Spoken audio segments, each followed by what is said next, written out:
Okay, so get this right. There's this checkmate pattern. It's called the kill box.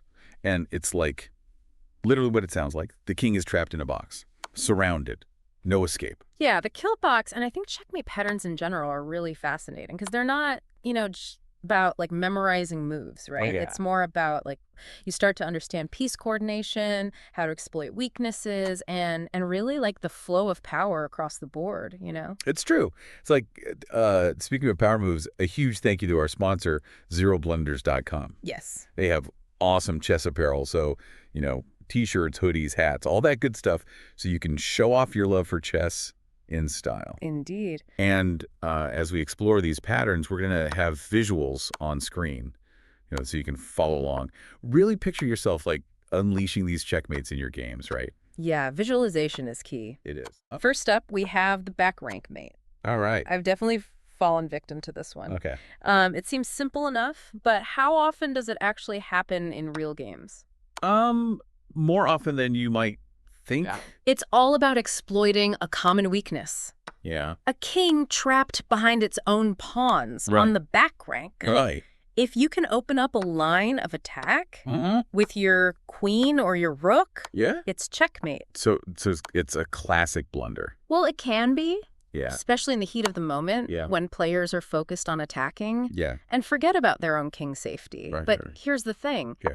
The back rank mate can also be a powerful weapon. Mhm. If you see your opponent's king stuck on the back rank, look for ways to exploit that weakness. Okay. Sometimes, even just the simple pawn push can be enough to create a mating threat. Okay, so stay vigilant, folks. Yes. Both offensively and defensively. Yeah. Now, for something a bit more elegant. All right. The smothered mate.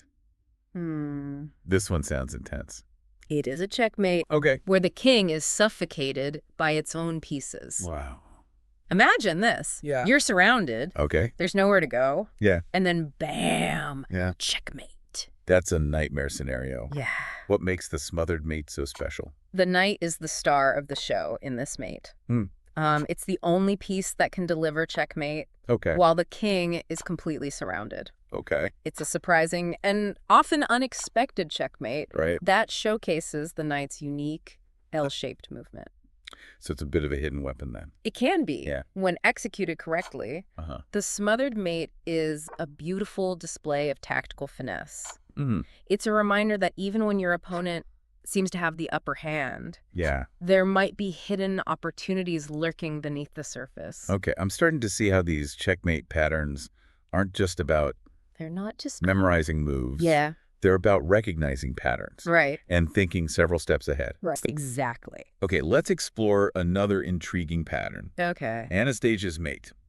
All right. What's the story behind this one? This mate often involves trapping the king on the side of the board, usually with a rook and a knight, working together to cut off any escape squares. Gotcha.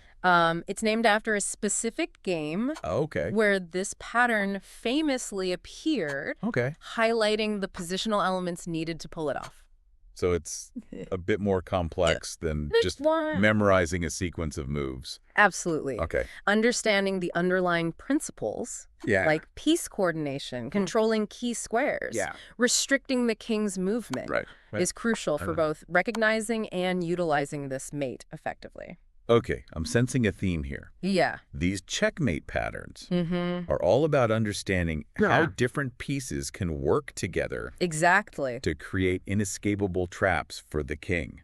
You're catching on quickly. It's not just about brute force. It's about finesse and understanding the subtle interplay between the pieces. All right, let's wrap up this first round of checkmate patterns all right. with one that sounds particularly menacing.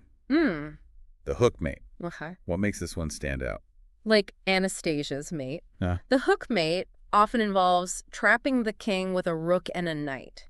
Okay. But the positioning is different. Okay. And the name comes from the visual shape that the pieces create on the board, resembling a hook around the helpless king. So it's all about the placement of the pieces and how they restrict the king's movement. Exactly. Okay. The rook delivers the checkmate, while the knight plays a crucial role in controlling critical squares, Okay. preventing the king from escaping that hook. Okay. And often there's a supporting piece, Yeah. like a pawn, Right. that helps make the whole thing work. Wow, it sounds like these patterns are all about They're all about teamwork teamwork. and understanding how the pieces can work together Right. to achieve a common goal. Yeah. Checkmate. Checkmate. This is incredibly fascinating, Yeah. but I imagine it can be a lot to take in all at once. It definitely can be. Right. That's why we're taking our time, Yeah. breaking down each pattern, Okay. highlighting those key strategic principles. Right, and if you're following along visually, Yes. they'll make even more sense. Absolutely. We'll be back in a flash All right. to delve into even more checkmate patterns. Uh-huh. Stay tuned. Sounds good.